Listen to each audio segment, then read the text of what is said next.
பாஜக மூத்த தலைவர் தமிழிசை சவுந்தரராஜன் செய்தியாளர்களை சந்தித்து வருகிறார். அந்த காட்சிகளை நேரலையில் காணலாம். அண்ணன் சாத்தூர் ராமச்சந்திரன் சொல்றாரு, முதலமைச்சர் நிர்வாக திறமையினால் எல்லாம் மேம்பட்டு இருக்கிறதா. நிர்வாக திறமையினால் தான் கடலூர் விழுப்புரத்துல மக்கள் பரிதவித்துக் கொண்டிருக்கிறார்களா? 10 கிராமத்தை சார்ந்தவர்கள் தண்ணீர் இல்லாமல் சாப்பிடுவதில்லாமல் ரோட்டில் இறங்கி போராடி கொண்டிருக்கிறார்கள். சாப்பிடுறதுக்கு சாப்பாடு கொடுக்க முடியாதா ஒரு அரசாங்கத்தினால, தமிழக அரசாங்கத்தினால? இதுக்கு உடனே மத்திய அரசு தான் கை காமிப்பீங்களா? தண்ணி இன்னைக்கு மத்திய அரசு பாட்டில் தண்ணியை கூட ரிஸ்கான ஃபுட்னு சொல்றாங்க, அதுக்கு கூட தர நிர்ணயம் வேணும்னு சொல்றாங்க. ஆனா இன்னைக்கு பல்லாவரத்துல தண்ணி குடித்து பல பேர் அங்கே பாதிக்கப்பட்டு இருக்கிறார்கள். இதுல ஒரு அமைச்சர் சொல்றாரு, 300 பேர் குடிச்சிருந்தா 300 பேர் தானே பாதிக்கப்பட்டிருக்கணும். இது என்ன கணக்குன்னு எனக்கு தெரியல. இப்ப எல்லாரும் பாதிக்கப்பட்டு நான் ஒத்துக்கிறேன்னு சொன்னா என்ன கணக்கு? மக்கள் மீது குற்றம் சாட்ட ஆரம்பித்து இருக்கிறார்கள். ஆக நிச்சயமாக தண்ணீரில் கண்டாமினேஷன் இருக்கிறது. அதை மக்கள் பாட்டில புடிச்சு காமிக்கும் போதே தண்ணி நிறம் மாறி இருக்கிறது. ஆக எல்லாவற்றையும் ஒப்புக்கொள்ளுங்கள். இதான் நிர்வாக திறமை என்றால் நான் கேட்கிறேன்.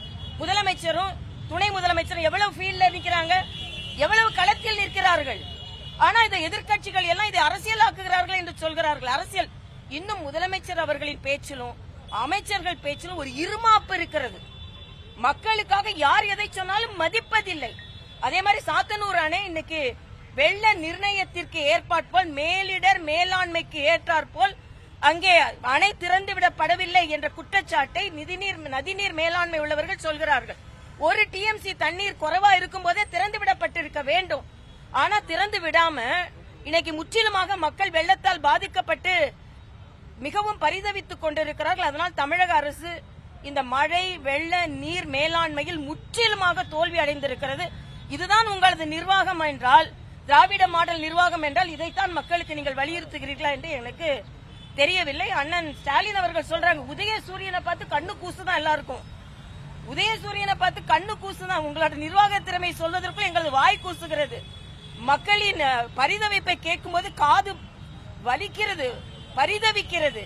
ஆனா நீங்க இன்னும் சமூக நீதியை பற்றி, மொழி அரசியலை பற்றி பேசிக் கொண்டிருக்கிறீர்கள். இன்னொன்று, 29ஆம் தேதியே மத்திய நீர்நிலை மேலாண்மை அமைப்பு எச்சரிக்கையை விட்டுவிட்டார்கள். மத்திய அரசு